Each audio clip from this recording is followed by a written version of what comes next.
everybody? It's Chad. We're back again with another episode of Ask Chad Grassy Logic and another novella for y'all, man. This one's going to be a doozy. But I want to thank my guest, Simon. I have my guest here today, Coby Jackson. Thank you so much for joining me, brother. Thanks for having me on, bro. Cool, awesome. And you are from Ascendance Farms, correct? Yes, sir. Owner and operator. Awesome. Yeah. We're up in, and to be honest, I won't introduce you for yourself. Go ahead and give us an introduction if you don't mind for the listeners. Yeah. So just really quick, we're just a family-owned micro-producer up in Farmington. We like to keep things small and not to beat a dead horse, but to, small batch. I know everyone's tired of hearing that, but, we're 20 lights, 180 plants on average in flower. We really like to take care of everything, just focusing mainly on really only on quality. And I know everyone likes to say that, but we really, really do try to hone in on exclusivity of genetics and really, really properly taking care of plants. Definitely. And actually I checked out your Instagram, more the business page, and I saw some of the flower. It looks really, really good, brother. You got some good stuff going on. Thank you, man. But before we dig into that, let's dig into your background a little bit, where it started, what made you decide, well, actually, how did you get involved with being like a cannabis enthusiast or even a user in the first place? Oh man, I don't even know where to start, honestly, bro. I mean, I've been doing my thing with this since I want to say like 14. Mm-hmm. Whenever, I know that's young, but that's when I started smoking. In my early teens. It was so. Quick little backstory. So I was born in Arizona. I lived there for a little while, then I moved to North Carolina. But in Arizona, I had a neighbor, and he was a bit older than me, and he had his med card, So I was put on to like really high quality weed very early on, and I think like a lot of people just not to be lame, but my first hit, I was like, this fucking rad, and I mean, he put me on. Even at 14, he was sitting there like, this is some green crack and this is OG Kush and like all the, how we had like little like med tainers back in like the med days with like the script on it. And I was like, what the fuck? And he just started breaking all this stuff down to me. So really, I mean, since I was 14, I was like just head over heels for the plant in all aspects of it. Definitely, and a lot of our experience and love for the plant goes back, quite far like that too. I started smoking cannabis when I was 14 too. Don't get me wrong, I had many year hiatus until I was about 26. My dad caught me and turned into a sergeant in the Air Force. Hard labor for me for a couple weeks. But the real reason was that my parents just didn't want me to get in trouble because of the legality of it at the time. We didn't even have medical cannabis, when I actually got popped. This was the early 2000s. We didn't get medical cannabis again until like 2007, 2008. And so, I'm with you on that. Like 14, just kind of learning it, and I fell in love with it too. I found myself having an infatuation with how the plant looked when it grew. And I wanted to learn more about it. Because when we were younger, I was born in the 80s. So when I was growing up, hydroponics was kind of like a new thing. And like for us, they literally would tell us like, oh yeah, it's grown in water. And when you think of that, you think it's submerged, like the whole thing. You're like, what? Like in the ocean? That's awesome. Yeah, it's called dro. We're like, what? Yeah, dude. Like, all that stupid stuff. So yeah, I totally get it. Going from that age, all the way, to now. And so you just had a. And that's good that you had somebody who is educating too, is what I want to make the point. Yeah. Because, you avoid having someone who thinks that the plant is submerged in fucking water. Yeah, definitely, bro. So that's cool, man. And so what made you pick New Mexico, out of all places to operate in the country? I guess I should backtrack just a little bit. Yeah, sure, please. I was really into sports as I was supposed to go to college, and had all these scholarships and shit like that to go play sports. And that's a long story, so I won't bore you with those details. So inevitably, it just didn't work out. I'm not great at school, and it just didn't work out. So I got to a point where I just took everything I had, me and my younger brother, and we just booted it to Colorado. Didn't know anybody, had no idea what we were doing. We were like, I want to grow weed. Like, I don't know. Like, that's what I want to do. I don't know if it's going to fucking work. I don't really care. I just want to try it out. So we threw up a little basement grow. We were not supposed to, but that's like part of love of the game. Yeah. And eventually, I mean, I've been growing for I think almost 6 years now, or I think it's 5. But we were looking at licensing in Colorado and just ignorantly being like, well, we can make this work. And then you quickly find out like, oh, you need like $1 million to make this thing work here in Colorado, even like on the medical side. So we started just looking around anywhere. We were looking at Maine, looking at micro licenses in California. We were looking anywhere and everywhere that we could actually set something up and have it make sense. Yeah. And New Mexico was just that place, And I mean, it's been great. I love it so much, and I think that the culture down here. I think a lot of people don't give New Mexico credit or enough credit for like the amount of heady people that are out here who really care about smoking fire fucking weed. Yeah. I mean, you see it on like on social media all the time. All you hear about is like, the crazy shit going on in Oklahoma, and then you don't even hear about Colorado anymore because their whole market's in the shitter apparently.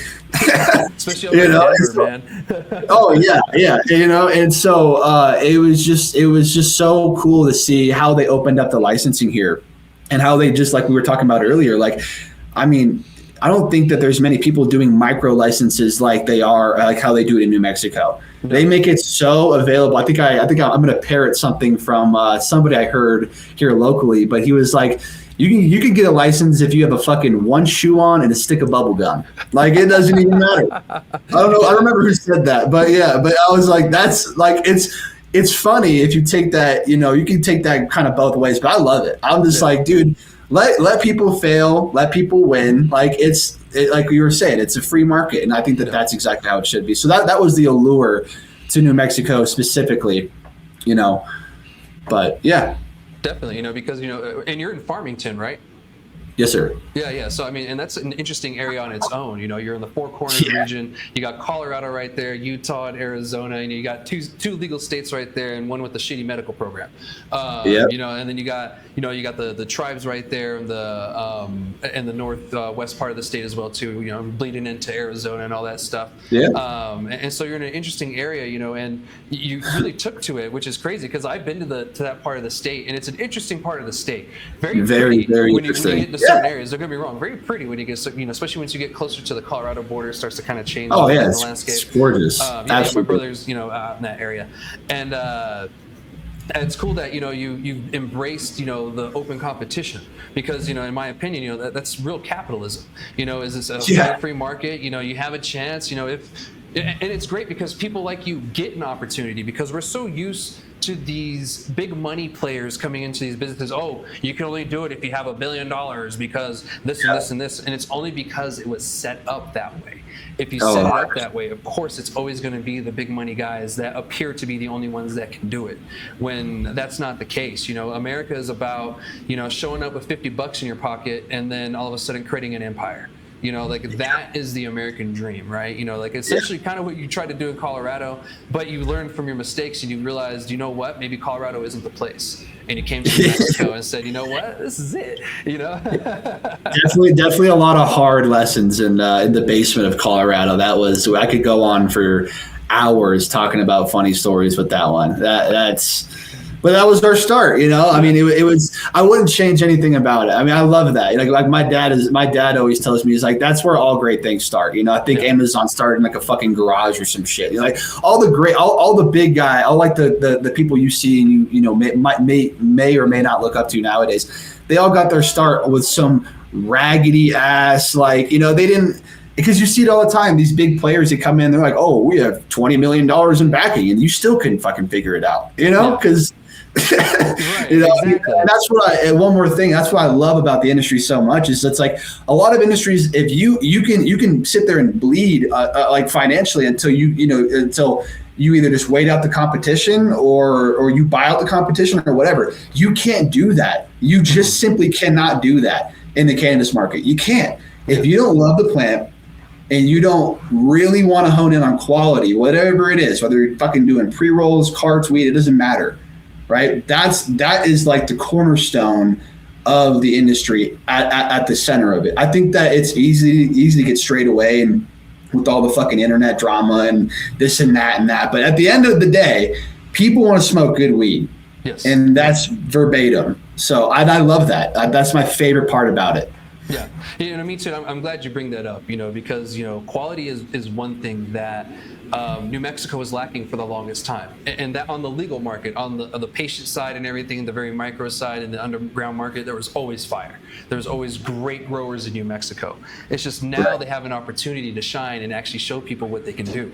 And it's really showing now. And I'm glad that everybody's having that opportunity, because if without it, man, we would be stuck with like the Boop Central kind of stuff that I see, like Las Vegas. Las Vegas is a great example of a state that could be doing much, much better, but they've just alienated their cannabis market, and made it harder. It's the rich play, playground. It's just corporatized. That's all it is, and not to, sound like a broken record, but again, that's the beautiful thing about how they set it up here. Like, I'm sure they could tighten up in some areas, like whatever, but for the most part, like, anybody can get a chance out here. It's in the going back to how I was an athlete. When I was younger, I missed that competitiveness whenever I stopped playing the sports I was playing. And it was just like, man, I really missed that. And then you get to go online and post up your weed and like, look what I got going on, bitch, and then you gotta like defend. It's so awesome, and like the camaraderie of it. And I just love talking to other growers and sharing struggles, sharing wins. It's all just so similar. And it just feels like home, It's just such like a friendly, for the most part, You do run into dickheads, but that's what makes the good people so good. Is you're like, at least you're not like that fucking guy. Good Lord. You always got to have some enemy, to kind of. There's got to be. 100%. There's got to be. What are they calling, like a protagonist or whatever the fuck it is? In someone's story, someone has to be the protagonist for sure. I'm sure I am in several people's for whatever reason. Haters. Always. Someone's mad always about something, and sometimes it's things I have no power of. I'm like, I'm just telling you what's going on. Right. Truth hurts, buddy. Sorry. I'm the one who did it. I'm just telling you that's what happened. Don't shoot the messenger, bro. Right, exactly. It's like, don't shoot the messenger, man. I'm just keeping you informed, because without that, you wouldn't have known it happened in the first place. Exactly. Yep. Yeah. So, and I appreciate that you have that, mentality of the competitiveness, because I feel some people either lost that or never had it and assumed that they were just going to get a trophy from getting into this. It's like, no, man, this is a competition, Apple versus Microsoft, Steve Jobs and Bill Gates were friends, but they were also fucking assholes to each other sometimes and heavy competitors, to the day, Steve Jobs died, they remained competitors, but friends at the same time. Actually, Bill Gates worked on Sunland Park. But that's what breeds, or what's the word? For lack of a better term, ingenuity or progression, right? That's what breeds it. If you just had like, not to shit on Florida because I don't really know what's going on over there, but it seems like it's pretty monopolized over there. There's an allotted amount people can buy every month and like whatever is going on, and there's only like a handful of grows. It's just like. It's just ridiculous to me, man. Like, there's no progression there. It's just, and then you can see it. This is all public knowledge. You can see what's going on in a lot of these mega grows out there, and it's medical, right? So a lot of people with legitimate ailments who actually need plant medicine are getting fucked because you need $10 million to set up a grow over there. Yeah. So there's no drive to be like, oh, I need to be better.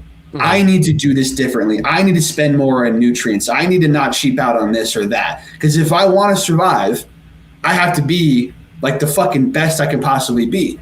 Yeah. And that's I know I repeat myself a lot, but that's my favorite part about this industry. As many times as I've sat there with my hands in my head or my head in my hands, like, what the fuck am I doing? Like we've all been through. Oh yeah. But definitely. At the end of the day, I'm just like, I wouldn't have it any other way. It's so fun, and it's just it keeps it fresh, keeps it lively.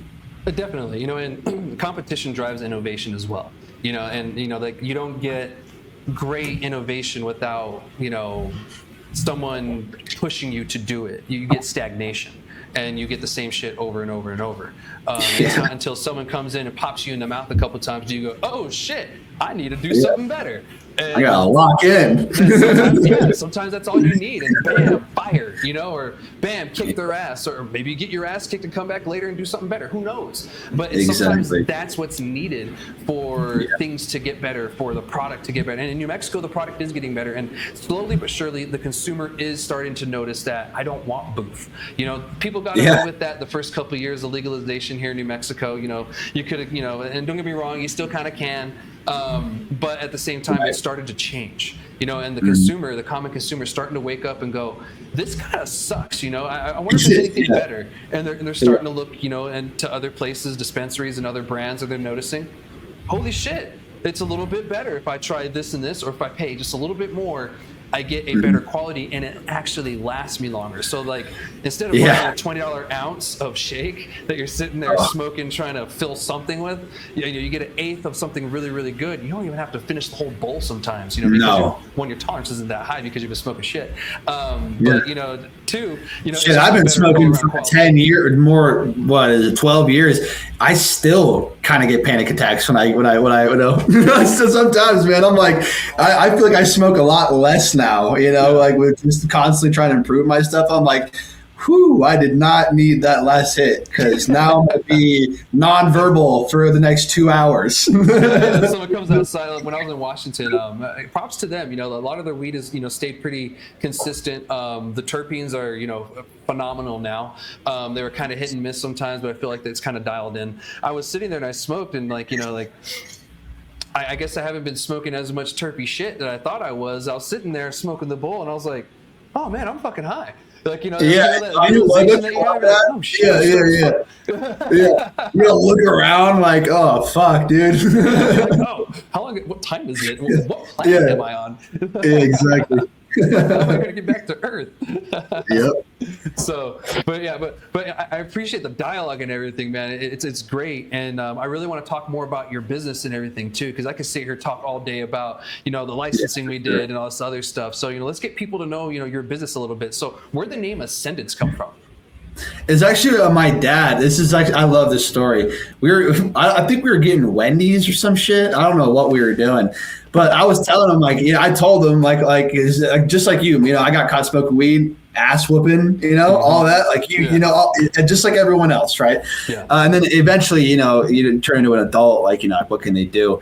And then I told my dad, hey, I want to go out there and I don't want to just be a drug dealer. I want to build a brand. There's real energy to this. There's real potential, long-term potential for this. And he's totally supportive. I thank God every day that how much that they support me. And but anyway, so I think we were getting some bullshit ass food, and I was telling him before I need to come up with the name, and I had all these lame corny ass names and whatever. And he was like, what about Ascendance? And I was just like, I was like, that's fucking perfect. That is so good, So, but yeah, it was my dad. My dad totally blessed me with the name, he totally hooked me up with that one. So that's such a wholesome story on top of that. Yeah. My dad named a weed company. Yeah, exactly. Isn't that a trip nowadays? I didn't think I'd ever hear those words. Proved it. Yeah, no, real shit. Yeah, no, my mom. Yeah, exactly. She's like, I like that. That sounds really good.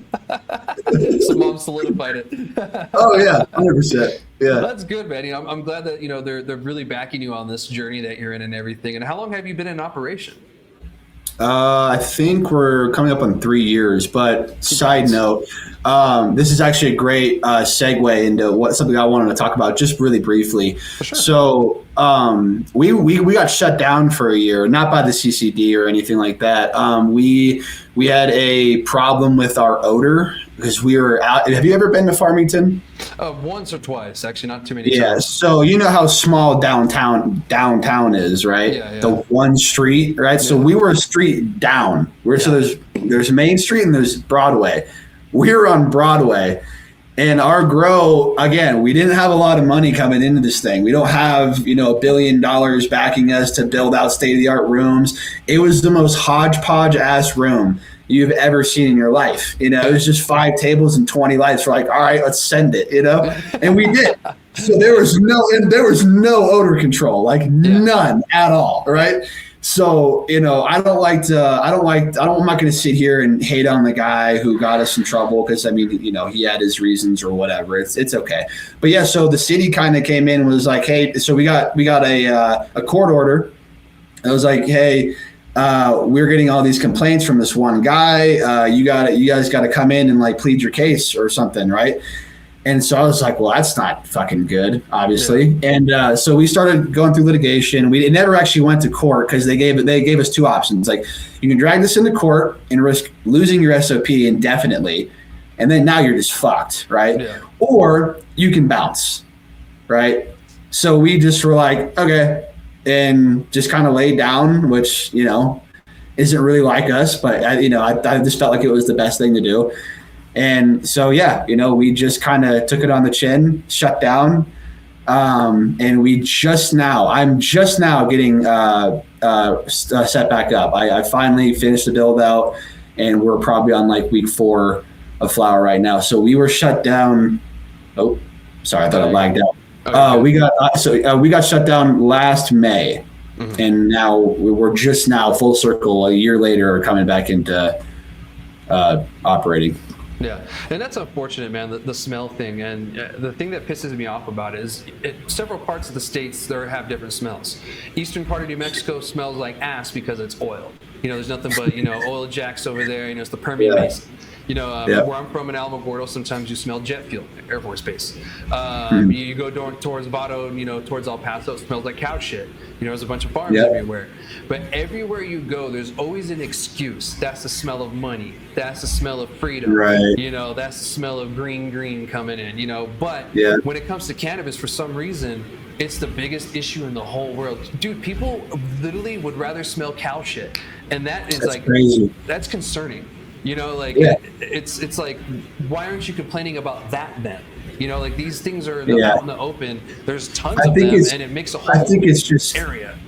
Yeah, I think it's just, the obvious answer of like, it's still, this industry is still like an embryo. Mm-hmm. You know what I mean? There's still so many older people who still think like, that you're going to face cognitive decline for long-term weed use, and you're going to fucking do this, and you're going to get lung cancer. And, so there's this like, almost like evilness that's like lurking behind it. And it's all, I don't know the term I'm trying to use, but it's all like self-inflicted wounds, right? Like that people are just creating of like, oh, this smell is bad.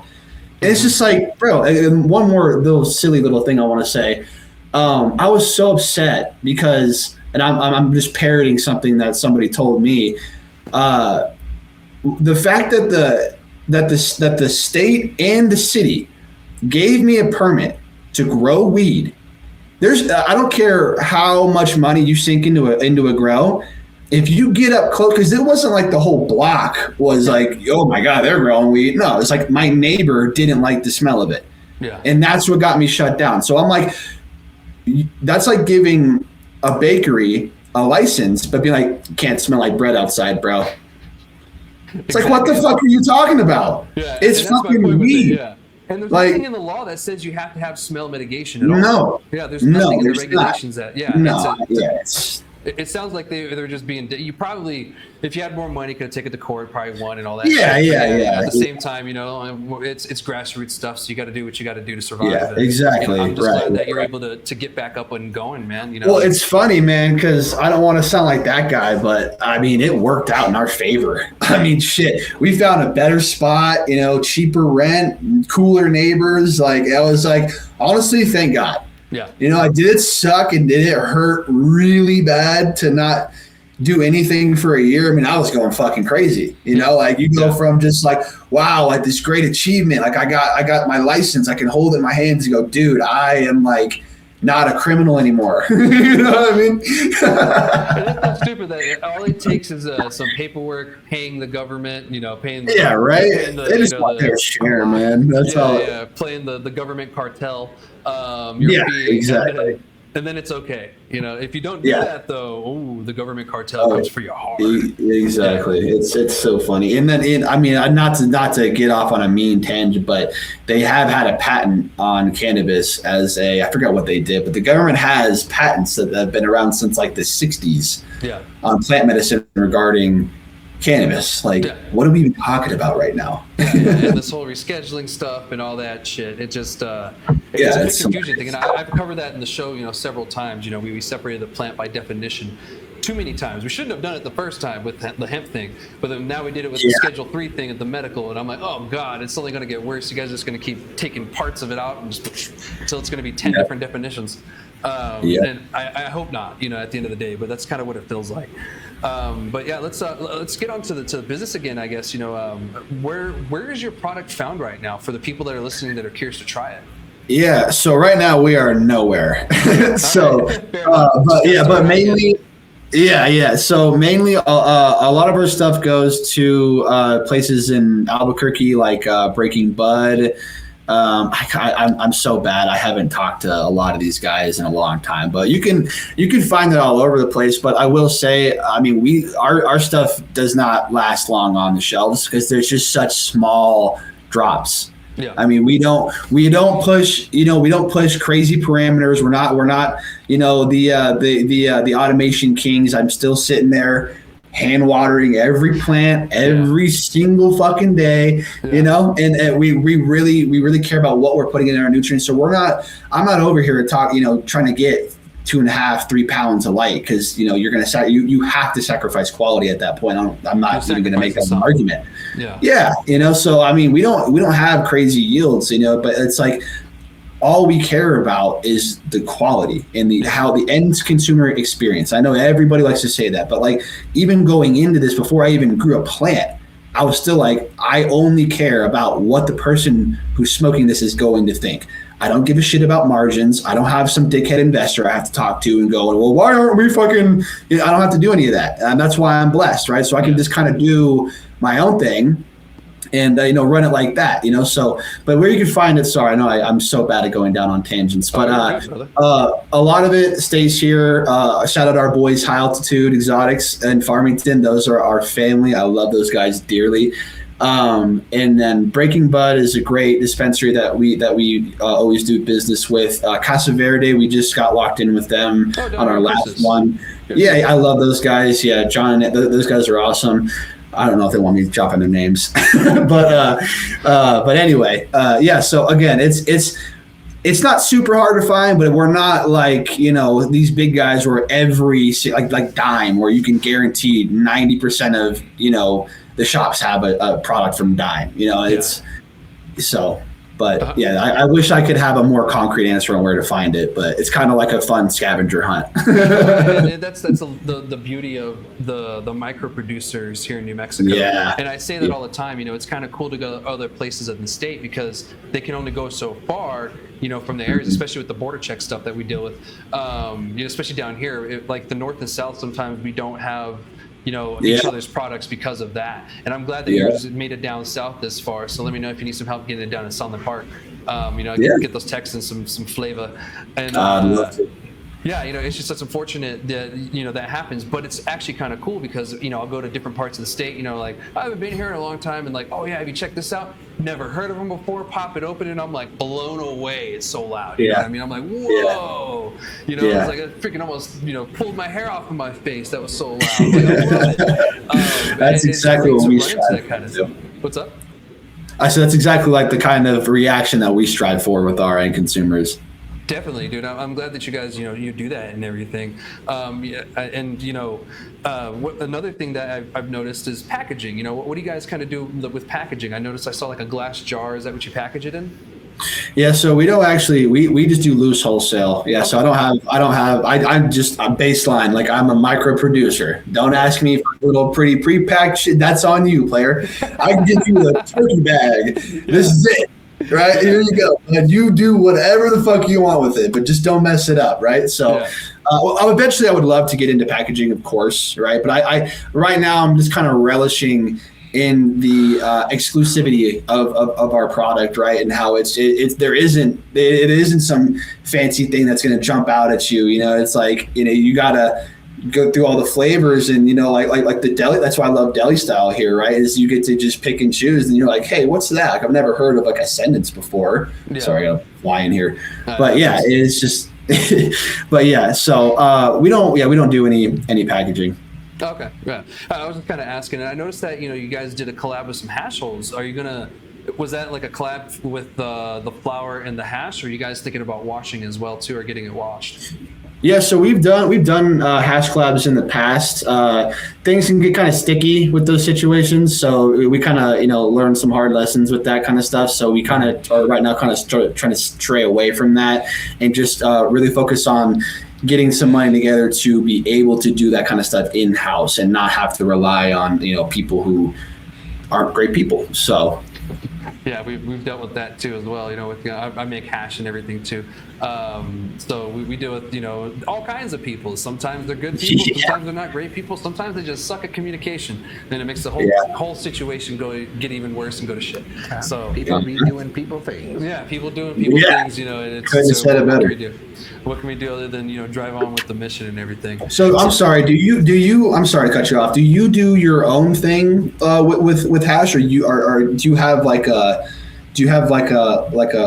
business? I guess I haven't shared it with you. I've shared it with my audience so much that I'm just like, I don't need to mention it. So we right. dogs. I used to be part of Chris's Craft. So my buddies Josh and Jeff, we branched off from that. We started our own, and we actually moved to a spot out, you know, somewhere here in Cruces, and we're pretty close to getting licensing. So or licensing that. That's awesome, man! Congratulations, bro! I bet you guys are fucking kill it. That's dope. I appreciate it. Yeah, because we're working under someone's license. You know, they offered us. We're like, sure, and it got us quite a bit of an inventory through it, so we were able to, you know, get funded that way. So we're self-funded as well. You know, we have no investors and everything too. So other than ourselves, I guess. That's all you need, baby. That's all we need is ourselves. So we worked out with the spot that we got. You know, it was a really good price, and they're really cool about it. So. That's awesome, man. Yeah. So we're pretty excited for it too. So let us know if you ever want to do so. We actually do hash holes ourselves. So if you ever do a collab like that, you know, we could even provide, you know, the hash with it and do a collab with you and get them rolled and stuff. Cause that'd be sweet, man. Yeah, we can probably do that. You know, we do packaging on top of it and all that good stuff. So you know, it's a little self plug. There you go. Hey. Yeah, no, I would love to, man. I would absolutely. I love doing collaborations. We just, you know, it's just so tough to meet the right people sometimes, you know. So I would love to really hone in on like some quality relationships like regarding something like that. So yeah, man. Whenever this new drop finishes, I'll make sure that I get some jars into your hands just to, you know, get you a little sample platter. Appreciate it, man. I appreciate that. It's dope. And just curious, you know, and for the audience too, when's this new drop happening, or, you know, new? It'll be middle of July is when it will start rolling things out. We like to cure for a good bit, you know. I don't like trimming stuff and just tossing it in the bags and fucking, you know, sending it on the way. So it's just tough to say, you know. So I want to say like late July. We got some really interesting genetics going down. We have crunch berries from Fire Farmer, which is like literally cereal gas. It's fucking it's so crazy. We got the Mac 1 X Gary, sticky rice, which is permanent marker to lemon cherry gelato.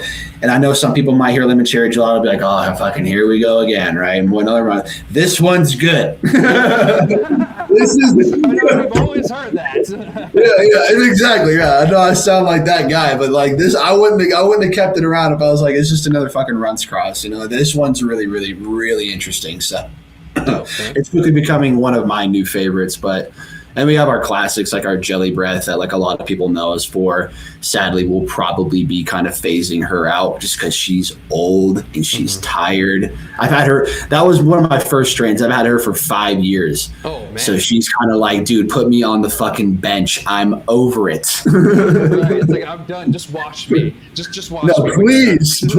Oh my gosh. Smoke me. Just watch me. I'm Yeah, tired. yeah, real shit. Oh, that's funny, man. Well, I'm glad you mentioned that, because some people think that you can indefinitely clone and stuff like that. It starts to weaken after a little bit. It does. Yeah, absolutely does.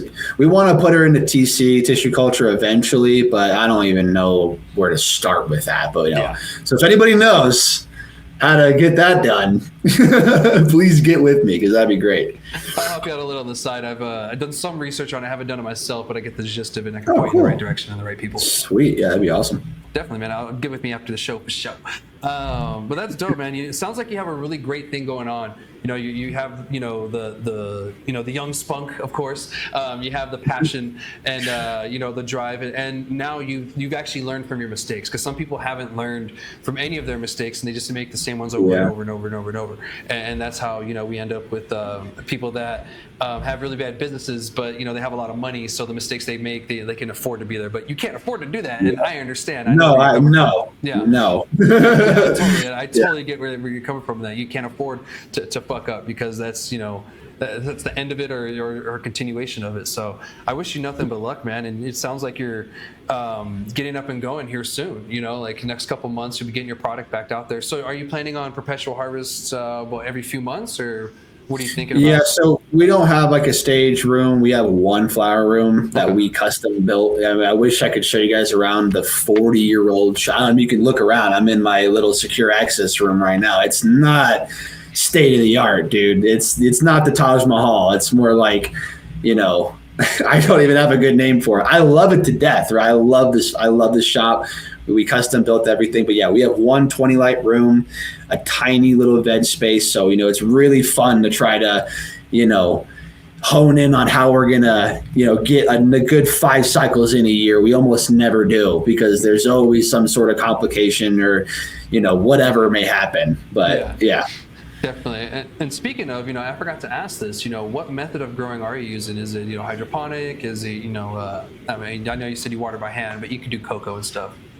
Yeah. So we're in 3-gallon cocoa pots. I like the 3 gallons just because I don't like doing multiple feeds a day. Shit just gets weird really quick whenever you're hand watering multiple times a day. And I still fuck up, right? I mean, even with that buffer zone, I still walk in there like, shit. But that's just what happens whenever you hand water. We don't right now. Like I would love to build like a real automation system, because I think automated weed gets like a bad rap. I think that it's like really just like the perpetuation of crop steering, and people be like, well, I can just pump it with a 16 EC and just blast 2,000 ppfd and get 6 pounds of light. Like, fuck it, right? Like that. But on the flip side of that, like you don't have to go that hard with it. But anyway, so we do shout out Front Row. That's our I'm an affiliate with them, and that's our bread and butter for nutrients. They are I think it's just the top notch salt brand. But we don't just run base salts. I think that secondary metabolites are extremely important, and you can really only push that with like a Syngenic kind of program or a fully organic kind of program. So we use Bison Brew compost teas. We use it's funny enough, we have this stuff, it's called like golden grease, clears the fucking room out. The worst smelling thing you have ever. It is so bad, but super high in sulfur, and obviously sulfur is what develops those compounds for the terpenes. And so I love that stuff, but I don't believe in just running like a sterile environment. I think that you're just taking away the heart and the soul of the plant. If I was more skilled and I had more time, I would love to be a no-till guy, a fully organic guy. But I really think that you can get the best of both worlds synergistically by meshing both of them together with all the high-tech LEDs and all the fun stuff that we have. But we just keep it simple, man. Yeah. It's really just a really simple program. We don't push hard parameters. We don't do anything like that. We just focus on flavor first, profile, smokability, look, and that's like our little check boxes right there. I love it, dude. I love it, and I'm glad that you're focusing on that. So more growers see it too, and maybe I'll be able to try it here soon. So that's gonna be dope. Yeah, I can't wait. Texas. So before we move on, and I ask you the last couple of questions before we move on, I'm gonna ask you this one main question: what's some advice you can give the young entrepreneur who's just thinking about getting into this? He's like 20, almost 21, or maybe getting in high school in a couple of years. He's thinking about joining the industry, or on a business owner side. What's some advice you can give them? Grow the fucking plant. Grow the fucking plant, dude. Just grow the fucking plant. Go get a tent. Don't, if you're in an apartment complex, fuck the apartment complex. Put a fucking 2x2 in your closet and just act like you know what you're doing and just figure it out. That's what I did. Yeah. I'll tell you a funny story real quick before we transition out of this. So shout out my mentor, River Run Rosin. That's my boy. I don't want to say his full government on here, obviously, but he has a very similar name to mine. Uh-huh. So when I went to I think first couple of times I went to like the grow store, and I was buying random shit, just like, oh, let's try this out, right? And so I go to put my my card in the thing, and he's like, is your name Coby Jackson? And I was like, yeah. And he says his name, which is like strikingly similar, and just like that, we were boys, right? So I say that, and now he became my mentor. I still call him like, dude, help me put this fire out. I don't know what the fuck I'm doing. I still do that to this day. I'm still fucking up, right? So just don't be afraid. Make connections, go get out there, show your product off, even if it fucking sucks, because then it sucks, right? And then you can know, okay, it might have looked good, it didn't smoke good, right? Now I got to figure out, now I got to go do research, now I got to do this, now I got to do, like just like we were saying, how there is no growth without pain or whatever the fuck you want to say, right? There is none of that. So don't be scared, don't be a bitch, get out there, grow the plant, and figure it out. Don't be scared. That's all I would have to say. 100%, man. And lean on your community, when things like yourself, Absolutely. Lean on your community. Exactly. Go find you a grow bro, become his best friend, and I promise, it's a beautiful thing. Even if you fail. Yeah, even if you fail, it's still, you're like, man, you learn, the plant, the number one thing that the plant has taught me, and I know every grower say this, is patience. Mm-hmm.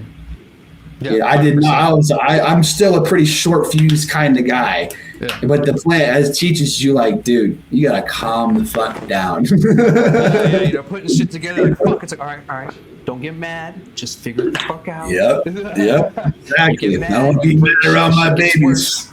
Exactly. Yep. 100%. 100%, dude. I get it. Well, I appreciate that, man. And thank you sharing, all of this great stuff with us, and about the business, your background, and everything, and the great conversations and everything. But before we do move on, where can people find you guys online? I'm so bad at social media. We just have an Instagram. So, get at it. We're working on, Claude is building me a website as we speak. So just get at us at, I think it's, I don't even know my Instagram name. I gotta look it up. I don't remember. It's Ascendance Farms or Ascendance 505. Okay, so it's Ascendance 505. That's our Instagram if you want to get at us. That's where you can DM us if you're a dispo or if you just want to check it out, see what we got going on. That is pretty much the only thing you're going to find online regarding Ascendance.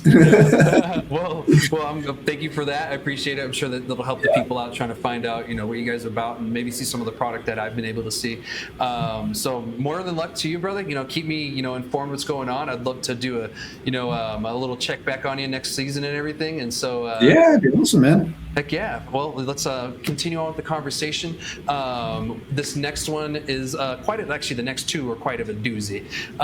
So we've talked about it before. We had this packaging issue. So back in the legislative session, back in January, February-ish time, there was a bill introduced that was backed by RLD, and this bill was going to make our packaging black and white, and the only color we could have was a little logo in the corner, and that was it. And they wanted to make it just plain black and white, so that way it wouldn't be attracted to kids, and all our packaging is attractive to kids, and we're pieces of shit, pretty much. It blew my mind because it did clear the first committee that it went through, but it has issues on the second committee because they weren't following their rules and laws that they already had in hand. They were trying to create new ones before trying to enforce the current ones. But the way that they're enforcing it is kind of bullshit. I'm not going to lie. A lot of this has been guessing, and to be honest, the law states that you can't have cartoons that are like meant for kids, you know, that are directed towards kids. So that's telling us that you are able to have cartoons. They just can't be like, Hey Arnold, or you know, like, or that blue cat. You know, I forget the name of the dog Blue or whatever. Not for Blue's Clues. Courage. Courage is one too. Yeah, you can't do Courage. You're talking about Bluey. Yeah, Bluey. Yeah, Bluey. There we go. Oh, Bluey. Bluey. Yeah, Bluey. Oh, sorry. One letter off. Now that you think about it, but yeah, you can't do stuff like that. So if you create a cartoon of some sort, it's your own, whatever, it doesn't look like you're trying to pander to kids, it should be okay. And then there's also adult cartoons. Exactly. And I mentioned that Gino shows me a picture of a beer can from back in the day where just black and white says beer, and that didn't stop any teenager back in the day from drinking beer whatsoever. Anyone.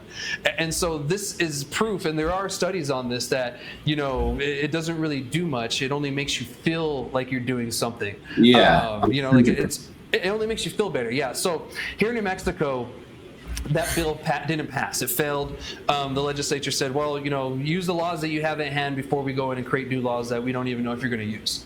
And the superintendent of RLD was super pissed, was not very happy that it didn't pass. And someone told me, in their opinion, when they kind of had a conversation with him, that it sounded like this is his legacy, and he wants this to be what he was remembered by when he leaves. Because I believe he's leaving when our current governor, MLG, is going to be leaving, later this year. Because after the election, the new governor will take over. That's a pretty silly thing to want to be remembered by, but hey. He's like, I'm saving the kids or something like that. He has this thing in his head that he's going to save kids from consuming cannabis or something by going after our packaging.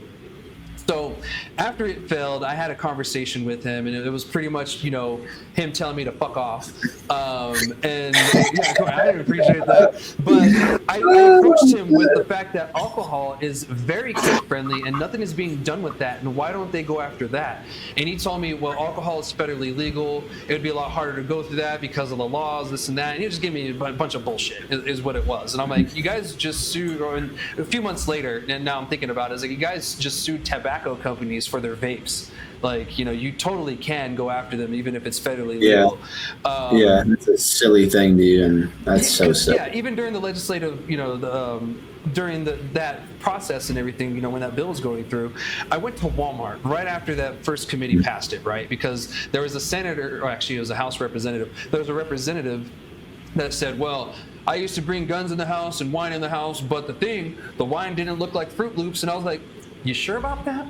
And so I went to Walmart, and the first thing I saw on the alcohol aisle was those big old balls of fucking alcohol. I forget what they're called. Buzz balls? Yeah, big old colorful buzz balls. The first thing I see in an aisle where it's not blocked off by anything, a kid can just go grab it if they want, and kids are allowed in Walmart. It gets worse. So I go around the corner, and then there's these boxes, and they look like juice boxes that we all used to grow up with, and it's a box of wine.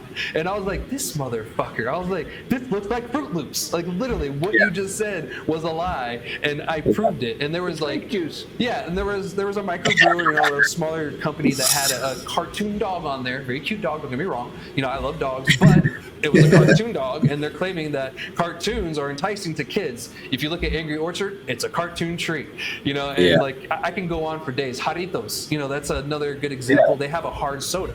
The Lipton, they have a hard tea, hard iced tea. And all of these packaging mimics the exact non-alcoholic versions of those packaging. So a kid could, and they do all the time, confuse it because the parents aren't doing their due diligence to keep it away from their kids. And the argument for the longest time is, once it's in your hands, it's no longer our responsibility. And for some reason, when it comes to cannabis, moose drool. He just showed me moose drool. It's a cartoon moose drooling, literally. And so Montana Sky. Yeah, exactly. And so they're attacking cannabis when it's not really needed, because the issue isn't us, it's how the parents are are storing this stuff and not having the conversations with their kids. When I was younger, my parents made it very clear, you don't drink dad's beer. You don't go in the cabinet, blah, blah, blah. And if weed was a thing, you don't take mom and dad's edibles. They're actually going to be in this area where you can't get it. And if we catch you trying to get in there, we're going to whip your ass. You know, late 80s, early 90s. Exactly. You know, where people... Exactly. Right. Everything's weird now, but Weird punishing a kid now. I got my ass whipped a few times, and to be honest, I needed it. Are you shitting me? Oh my gosh! Every time I got an ass whooping, that looking back at it, I'm like, "Fuck, I deserved that." That was such a every time. Oh man! And guess what? I learned from that. I was like, "All right, I don't want to get my ass whooped again. I'm gonna stop being a dickhead." Exactly. I was like, "I'm not gonna do that again." You know, like running across the street without a parent there with me when I'm like 4 or 5 years old. I learned not to do that. One, I caused an accident, and two, kind of got fucking punished. Learn from it too, luckily. But some people, I guess, don't learn from the lessons. You know, we're the lucky people that do. What's up, Gino? Ask Child Grassy logic does not condone the beating of children. Anyway, thank you. Hey, my brother got caught smoking. Good save. My dad made That's so funny. Smoke a pack. Exactly. Now he just smokes weed. Yeah, right. And you're like, it's one of those things. And back in the day, even my parents had this, dilemma. And the reason why I got caught is because of the legality of it. They just didn't want me to get in trouble, and that's fair. And now that it's mostly legal around the country, be it medically or recreational or both. Most of us are used to legal cannabis in some capacity. So like now it's kind of like why this whole weird stigma still, and why go after us when we're literally doing nothing? And don't get me wrong, people shouldn't be putting kid-friendly stuff. I have seen a couple, but they're literally attacking like Flight Bites. Flight Bites literally has a photo of s'mores, right? Like we all love s'mores. I love s'mores. Do you like s'mores? Absolutely adore s'mores. Gina, you love s'mores. Yeah. Are you saying I'm fat, Chad? I'm just saying I love s'mores. It's a glide past love s'mores. Yeah, see? So, because that there were s'mores on it, they had to cover it. They just put like a censored sticker essentially in front of the thing. Yeah, because nothing makes kids want something more than a censored sticker. Right? When I remember going to right. all the That's arguably worse. Those got ripped open. As a music guy, as soon as they put that explicit content label on an album, yeah, I wanted more. When I was a kid, I was arguing to my parents that the explicit version was the better version. it usually is. Came out. That's true. I was just agreeing with. Yeah. So, but this whole thing is a little ridiculous. Just so you have these companies, they have to upfront this money to change all this packaging now, and then someone else even told me they got in trouble because I don't know if it was the cultivar that was named Banana Split or just the product in general was just called Banana Split, whatever. They were told to take it down because it is misrepresenting the product because there's no banana split in it. Oh, good Lord. Well, that's going to be a problem for a lot of breeders. The names of all of these different products that are out there. Yeah. Once again, have fun with your friends, play racehorse or weed, and see if you can find the right name. Gino talks about this one. Sometimes he likes playing, racehorses, they have random names, but so do cultivars and cannabis. And so he'll play that on his shows, or with his friends on stream. It's like, all right, is this a racehorse's name or a cultivar of weed? That's awesome. That's awesome. You got to do that on the radio one day. I would, but FCC. Yeah, FCC can go away so much. Yeah. But anyway, I digress. We'll get back to the subject at hand. But yeah, this whole thing is a little ridiculous, and it's getting out of hand to the point where they don't even know what they're enforcing because some text messages got leaked between RLD inspectors and I think the superintendent, or maybe I forget the other person. This thing's stuck right here, so there we go. Okay. My thing was stuck, so it was kind of distracting me. The director of CCD, I don't know if it came from them as well, but it came from one of their bosses, and there's some litigation going on with this as well, because there's certain dispensaries that have been inspected over like almost 20 times this year, and we're not even halfway through the year yet. And like one inspection should be good, but over once you get into the 10 mark, it's like, come on, Like buddy, every other almost week 20 at this point. Yeah, pretty much. And It sounds like harassment. It's like it's harassment at that point. And so this is going to have to be taken to the courts. It's going to be figured out by the courts. The courts are going to have to figure this out at the end of the day. And I hope we have good arguments, because there's adult cartoons. We've established that, and it's not meant for kids. Candy is meant for adults and kids, but for some reason it's allowed to be, packaged for kids, and seen just for kids. Cereal, I eat the shit out of cereal. I love Fruity Pebbles. I love French Toast Crunch. As an adult, I eat those things too. They're not meant for kids. And now, if this was baby food, like if they're making baby food labels, then I would totally understand. That would be totally like, okay, that is not okay. Do not make baby food labels. But no one's doing that, because that is idiotic. That goes without saying, right? Exactly. Thank you. I think even common sense is like looking at you like, come on, buddy, you didn't get that one if you didn't get it. No one's doing that. Don't get me wrong. Some have kind of teeter-tottered with like some friendly little gummy bear, but it is what it is in that sense. You can be creative without being kid friendly, and we do it all the time. We do Reservoir Dogs. We do it all the time. We will add something that is more adult friendly, like a GTA aspect. GTA is a adult video game. That is not a video game for kids. That is a video game meant for everyone sitting in the room right here as an adult. And so you can argue like, well, that's not kid friendly. That wasn't meant for kids. And if you're letting your kid play that game, that's on you, huh? Yeah. No, I was just agreeing with you. Yeah, and so hopefully there'll be some great arguments when it comes to this, because I do see this going to court, and the courts are probably going to have to make the decision on this, because even the inspector that was talking to whoever it was, he wasn't even sure. He's like, so what was illegal about this again? Like, what was wrong with it? So like, it's telling me that they're not even sure. They're just being yes men and doing their job essentially. So we'll see what happens from it. This is only going to get worse before it gets better, and it's only going to get stupid before it gets figured out. I think that you made such a good point on Instagram when you said lawsuits are what's going to fix this. Not fix it, but make it easier on our. So I just want to chime in on that, because I couldn't agree more. Because me coming from like the trad market, I was in the trad market since I was 15. I mean, so you have this stigma of like, well, I don't want to get the feds involved. I don't want to get this guy, you know what I mean? So a lot of the producers, manufacturers, and retailers, like a lot of them, not all, but a lot of them do come from that background. Mm-hmm. So I think that that's kind of like our pigeonhole. Is it's like so many of us are just like, we're so happy that we're in a regulated market now where we can pay our taxes and we can like live like normal people. We don't have to keep on looking over our shoulders. But that kind of whatever you want to call it lingers in the back of your head of like, that's kind of why I didn't want to drag my shit into court. I was like, fuck that, dude. You're talking about lawyers and judges. I instantly like, nope, like not for me. Don't want anything to fucking do with it, dude. Well, you're thinking I know. I'm thinking I'm going to go back. Yeah, I don't want to deal with that shit again, dude. Like I've been through all that. I don't want to deal with that shit again, right? So I think that's what you can even call like PTSD, whatever the fuck you want, like fancy label you want to put on it. Yeah. It's just like none of us want to get involved like that, but we have to. And whenever you said that, it was like a light bulb went off. I'm like, damn, he's right. I never even thought of it like that. But that is a fact. Like if we want this to where the actual people who are in the industry, not making the fucking rules for us, want to win, we have to play ball. Yeah. Even if you don't want to, even if you're not good at this game, you've got to fucking step up to the plate at one point and be like, nah, fuck this. Like I'm taking this to court. But that's the thing, right? You say, oh, I'm taking them to court. And you'll be like, oh, some people will be like, oh, well, you're just being a bitch.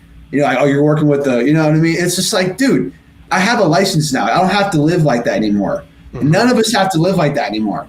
And the only reason why no one does or did on the traditional market is because you can't.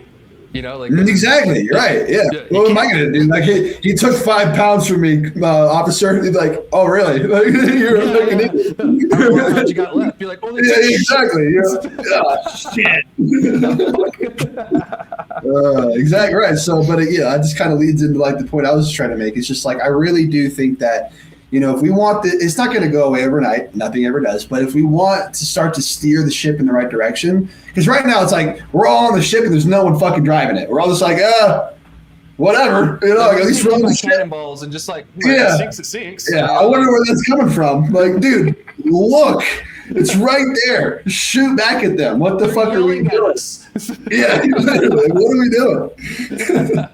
That's how I feel too. And I'm just like, and it drives me crazy. I'm like, guys, you're gonna have to fight back. I'm sorry. If you want this industry to continue to improve, you're gonna have to fight back. And like people are like, oh, I don't want them to retaliate against me. They're retaliating against you right now. Yeah, they're literally doing that. Yeah, it's already happening to you. It's not like I don't want them to. It's like, bro, it's that's what's going on right now. They're stronger than you, and you're allowing it to happen. And I don't want to. I hope I don't come off like I'm like, come on, guys. I'm not trying to like rally the fucking troops, but it's just because I'm bad about it, right? Like I laid down, like I did exactly what I said not to do, right? Yeah. But it's just, I think that what I'm really trying to get at is that we are all so fucking tired, and we're all just like we're just now taking a breath, like, oh my God, I got my lessons. Thank God. Like I can sit down now. I can fucking, and then you quickly find out, oh, this is one of the most competitive markets on the face of the fucking planet. It's incredibly hard. You're swimming in the deep end, right? At all times of the day. So what I'm just trying to say is like, I know we're all tired. I know this shit is hard, but it's like, we just got to keep going. We just have, like, circling back to our prior conversation, like there is no innovation if we don't push back. And we have to start pushing back as the operators, right? We can't have just like bank on like some mega conglomerate who's worth $100 million to lobby for us, and hopefully there's some things in there that like helps the little guy. Yeah, exactly. Like that can't happen anymore, man. Like we're in this. This is a legitimate market. You don't have to be scared anymore. I know I need to take some of my own medicine, but like I do believe in that. And I think that, like, just piggybacking off of what you said, is that lawsuits and getting involved in the courts and pushing for certain things, not just being like, I just grow weed and like that's it, because that's my problem. Yeah, right. Like I've just been relishing, like, but now I'm like starting to see and start getting involved with all this shit. I'm like, oh wait, there's like way more to this than just operating under certain parameters and following the CCD guidelines. There's so much more to it. Yeah, that's just my 2 cents. No, and thank you for that. You're learning. You learn from your mistakes, as I said, which is great. And you're learning more about how this works. Becoming, and I tell this to people all the time, whether you're a bud tender, whatever, if you're in the cannabis industry in any capacity, you are by default a cannabis advocate. And you're an ambassador of the plant as well. So it's up to you to make sure that the stigmas dies, that people get educated correctly, that we're talking to the proper people, like, the legislators, the rule makers, or if something isn't getting settled, we send it to court. That's the reason why the courts are there. We have the legislature to create the laws, and then the courts, sit there and determine if those laws are correct or not, right. Or if they're, they go against our Constitution or not, they're going to uphold it or not. And that's what the courts are for. And the state, the cities, whatever, they will tell you, this is what we're interpreting it as. And if they're interpreting it wrong and you take it to the courts can say, hey, you're interpreting it wrong. You have to interpret it this way. And they usually go, okay, like, we were wrong. Yeah. And as long as you don't make it personal, you start making it personal, then it's a little weird. I think that's a big problem in the industry too, is there's a lot of fragility going on with, and it's like, it's so funny. I saw something on Instagram today. It was like, and I know that we've all heard this before, but it's like, could you imagine the kind of shit we could get done if we took all this negative emotion and intent and energy towards our peers, and directed it towards let's steer this fucking ship. We built the ship, right? Exactly. And we're like, all right, like, who wants to drive it? It's like, dude, you drive the fucking ship. Yeah. Like, what are we doing? Come on, bro. Like, stop looking for the leader and be one. Exactly. Yeah, exactly. Stop looking for one. Be the leader. If you can't find it, just fucking be one. And then along the way, you'll find other leaders too. and that's usually how it works. Exactly. You'll find other high-speed people that are willing to help fix whatever, have the conversation, because hard conversations need to happen. All the time I get told by people, open licensing are stupid, and I have to debate with them or whatever. I end up debating with them. It happens, but those conversations need to happen. You know what I mean? And sometimes people's minds change through conversation like that. I mean, even just the post that I put the other day about the lawsuits, light bulb went off in your head. You're like, holy shit, it was a life-changing moment almost, that's great. And I'm glad that that we shouldn't be attacking each other in the sense, and it is competition, but you beat each other with your product, not with trying to legislate them out of the fucking industry and be the only one. That's not how you do it. Yeah, I get that corporate America has done that for the longest time, and people have seen it as the normalization kind of thing, but that is not how it actually works. If you look how a corporation actually runs, it's not a business. It's like the way these huge corporations run sometimes, I'm like, this sounds more like a gray area is like scam scheme more than it does a business. Like, this is crazy. Yeah, like, shell 100%. companies and this one does this, and so they bankrupt it this way, or they intentionally tank one for some other tax bracket here. Like, there's all kinds of stuff they do, and then a lot of it has nothing to do with actual business stuff that we are doing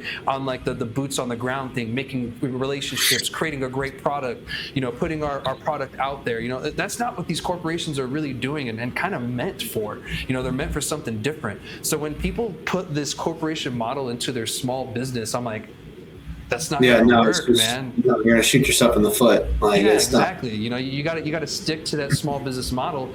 But once you become big, huge, whatever, by all means. But like, you can't do it when you're just getting out. And don't get me wrong, you can use certain things from everywhere, but make sure it's catered to you, and you're still staying in your lane and not trying to overgrow to what you really are. Yeah. And I think that people just forget, like, I know I said it prior, but it's like, dude, this industry as a whole is still at an embryonic stage. Like, we have no idea what the next 5 years of litigation is going to look like. We have none. Yeah. You know what I mean? So again, like, how I just don't. I get why, but I don't agree with it. But I really there's just so much opportunity for everybody. For everyone. Yeah, that pie it's is so massive, crazy. It's massive. We don't even know how big it is. Yeah. And we're fighting over it. Exactly.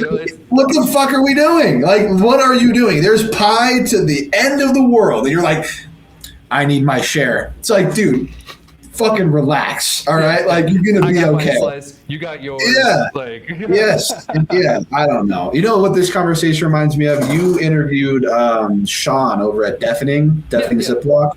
That's my boy. Yeah. This is like me and him chat all the time about shit like this. Just shooting the shit. Talking shop over the phone all the time. So I'm just like, this is funny. It's like I've had this conversation a million times before. That's funny. Yeah, I talk to him all the time too. So yeah, it's kind of like talking to the same person in a sense. So it's the same chill thing. So it's pretty dope, man. I appreciate it. But that's pretty much all I have for the labeling conversation and everything. Do you have anything else before we move on to the final one? I know y'all, it's been a long episode, but we have a lot of information to talk about today. Yeah, sorry about that. But yeah, no, I don't think I have anything, honestly. Okay, well, I appreciate it, man. And speaking about going after each other, kind of shooting each other in the foot, that's kind of what this conversation is going into. So let's talk about the Sunland Park Novela continues. So as I talked about last week, they had that vote. Then they came back and said, actually, that vote passed because of this, whatever law, or whatever ordinance from 1992 kind of thing. We're going to have a hearing next week, which was yesterday, and then we're just going to set the record straight on what the votes actually were. That's all it was intended to be, right? So I tune in, I download Microsoft Teams, I get all cozy, and I had a busy day, so I was like, all right, cool, I can get to this at least. I wasn't able to get down to Sunland Park, but I was at least able to chime in with that, and I'm so glad I did, because holy fuck, it was a shit show, dude. Talk about novella. So the meeting opens up with one of the older city councilors, older in age, making a complaint on one of the other city councilors because I guess he sat in on a meeting he wasn't invited to the other day, and she didn't really appreciate that with her constituents. went and he wasn't something about wasn't invited, and his primary language is Spanish. You know, in Sunland Park, you run into New Mexico in general, but in Sunland Park especially, you're going to run into people who just they don't speak English very well. And he responded in Spanish, and pretty much, you know, the gist was, you know, like, well, it was a constituent of my area, and it had to deal with my area, so I felt like I needed to sit in on that conversation so I can hear what's going on. Right. And that was his explanation on it. Fair enough. Or whatever it comes to, whatever.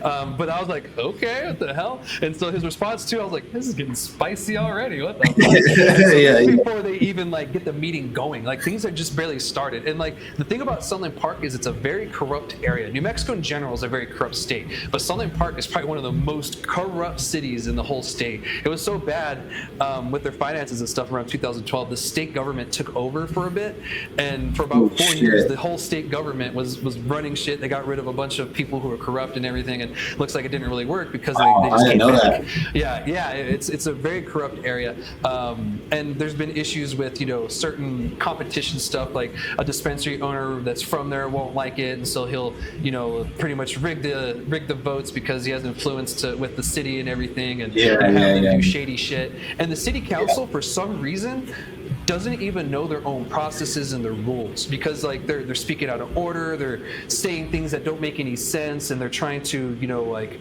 do things that aren't a part of the rules, and you're just like, what the hell? So anyway, we all know the special use permit vote happened last week, and, you know, they came back and said actually they passed because, you know, the people who didn't vote and sat out, their votes actually become a yes. So the city attorney comes in and he chimes in. He is like, well, actually, after reading it, my interpretation is this: they actually didn't have majority because the majority of the council wasn't present, so the vote was actually 3-3, and it didn't pass because you need a supermajority in Sunland Park for the ordinance to pass. And so we're like, okay, so the first one technically didn't pass, but the second one did. Okay, yeah. So now we're caught up, right? That's the vote. And he changed the vote, fucking, they're on the spot, I guess. The city attorney, it was weird. And he did say, I'm not too sure, this is like uncharted waters kind of thing. Like, this is my best interpretation. So he essentially said, I'm doing my best, and this is kind of what I'm giving you guys. And the city, of course, is going to go off of that. So they get to that, and the vote, the way it was supposed to work, is all this vote was supposed to be was just correct the record. We were actually wrong. This is what the vote was, and it actually passed. And all they're voting on was, if you vote yes, I did vote that, and yes, that is the correct vote. If you vote no, that means no, I did not vote that, or essentially you don't remember voting that way, right? That's like the only thing about this. It wasn't approve or disapprove kind of thing, right? They still voted crazy. Both down, and it made no sense to me because the old lady who's on the city council, she's the only one who's the old lady. She's a cranky old lady. She voted no on the special use permits on both of them, right? And then she goes on to this vote and votes no on these. I'm like, so you said no to the special use permit, but then you said no, I didn't vote no on the special use permit in this vote. Like, this is wild. So yeah.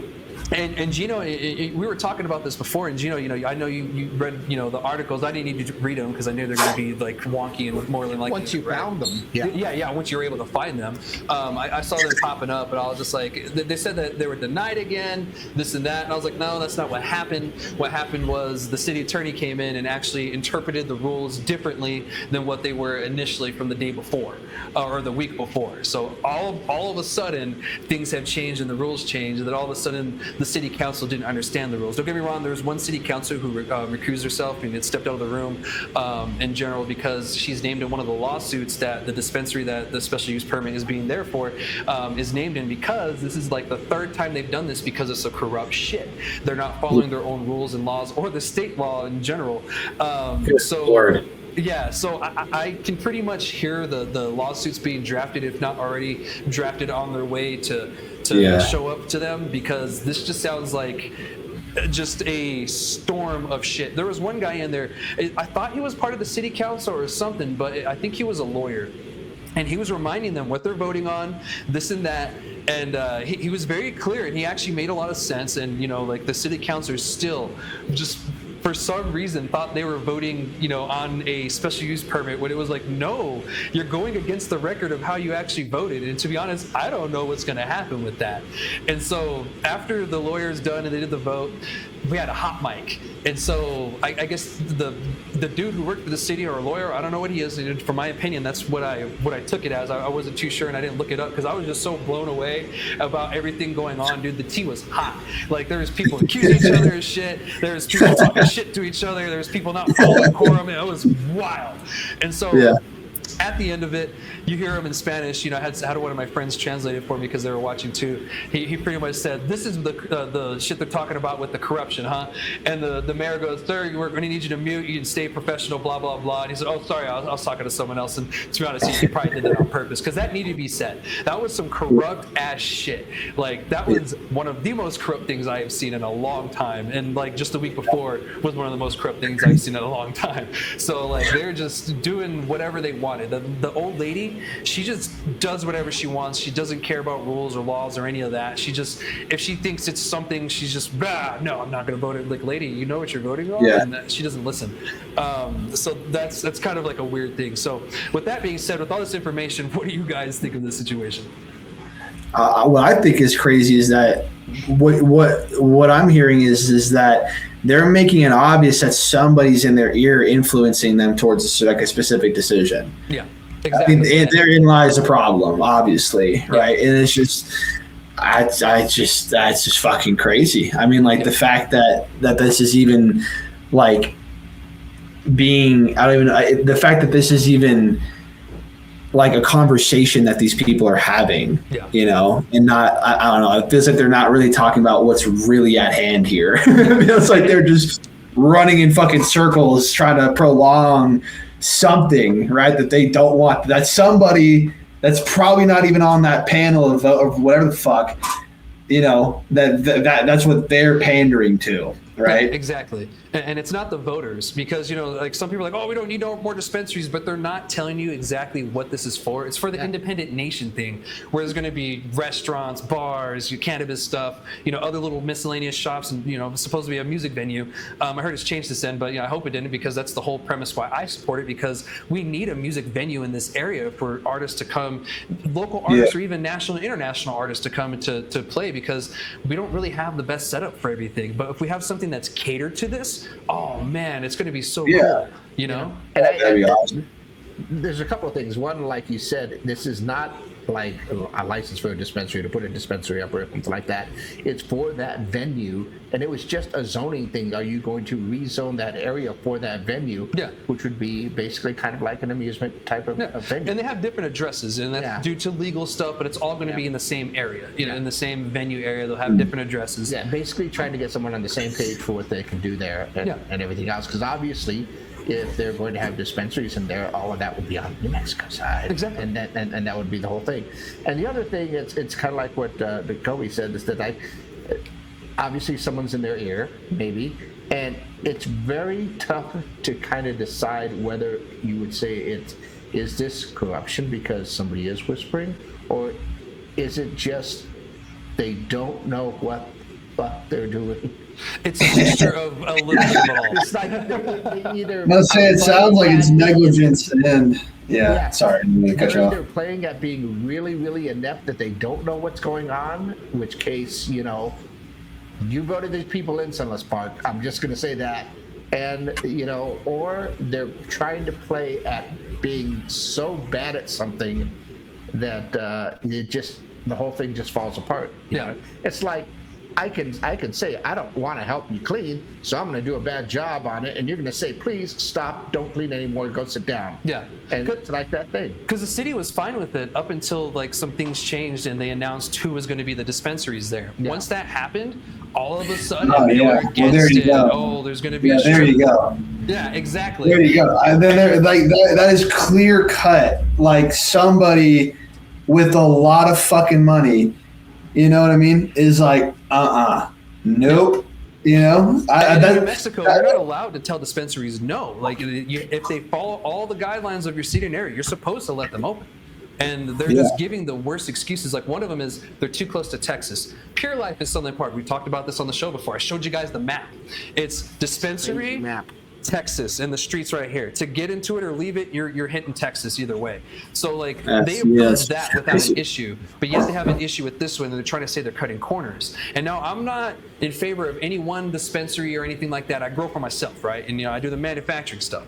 So I am in favor of letting the industry choose. So the consumer, if you want to open 5 dispensaries, by all means. I think that's not a smart idea, but if you want to open 5, by all means do it. If you make it, you make it. If you don't, you don't. I'm in favor of them allowing everybody the same chance that everyone else is getting. Why approve a dispensary right next to the Texas border where the customers are going in and out of Texas regardless of where they go, and then make a big deal about this one saying they're cutting corners? Or just in general. Unfair. Just in general, the saturation that you get in Sunland Park, the number of dispensaries you have within walking distance of everywhere, is just crazy. And like you said, you can't deny a license for somebody.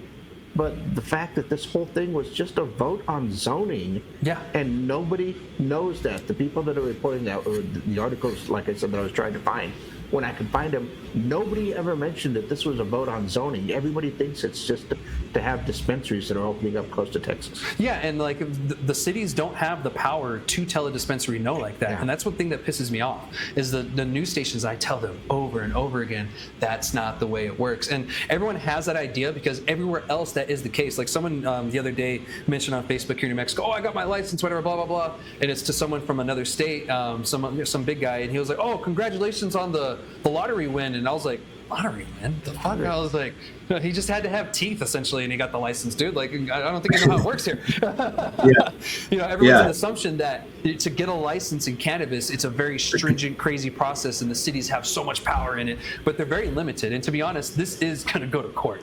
This is going to court, and I'll keep you guys informed the whole way. And when I get information, if it goes to federal court, I do have the account where I can look it up online. If it goes to state court, that's public information in New Mexico, so I can look it up. But I'll keep you guys informed on it. But that's pretty much all the information I have on this, and really all I wanted to say. I just wanted to make it clear that I don't support one dispensary or whatever. I just want them to do this the right way and give everybody the same opportunity they're giving everyone else, and just to keep it fair. At the end of the day, the consumer and the patient will decide who sticks around. We shouldn't legislate the competition out because someone's fearful that they're not going to make $1 million next month when they make $1 million every other month. It's a little ridiculous. So, do you guys have anything else before we close the episode today? I'm all good over here, man. I don't know. I can't wait for the next episode. Next time on Cannabis de Sunland Park. Telenovela. Yeah. Oh, that's funny. Señor Cooperativo is defeated. All right. Well, that's it. All I have this week, guys. I'll see you next week for another episode of Ask Chat Grassy Logic. Thank you so much for joining us, and we'll see what happens with this novella and all this other drama going on. So I'll keep you all informed. Make sure you like, subscribe, whatever you got to do to stay in the know. All right, shoots.